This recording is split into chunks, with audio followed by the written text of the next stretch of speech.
नमस्कार दोस्तों आकांक्षा दुबे केस में एक बहुत ही नया मोड़ आ गया है सामने, जो कि आप लोग सुनेंगे तो बिल्कुल हैरान रह जाएंगे।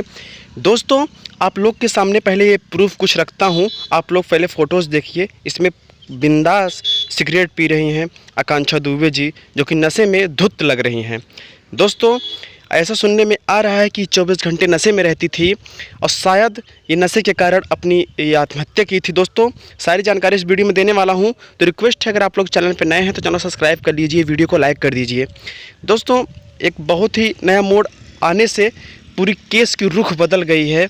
आप सभी को बता दूँ कि जिस टाइम वो रात को होटल में आई थी, उस टाइम भी कार से निकलते वक्त इनका पैर लड़खड़ा गया था। और दोस्तों, वहाँ की जो सीसीटीवी फ़ोटोज़ सामने आई है और वीडियोज़ आई थी, उसमें खुला दिख रहा है कि आकांक्षा दुबे जी नशे में हैं।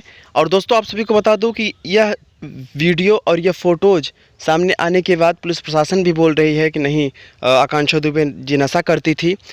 दोस्तों, फिलहाल समर सिंह तो जेल से बाहर हो ही गए हैं। इस टाइम संजय सिंह और संदीप सिंह गिरफ्त में हैं, लेकिन वो भी जल्द छूट जाएंगे, क्योंकि ऐसी चीज़ जब प्रूफ मिलेगी तो क्या होगा। दोस्तों, प्लीज़ एक प्यारा सा कमेंट आकांक्षा जी के नाम।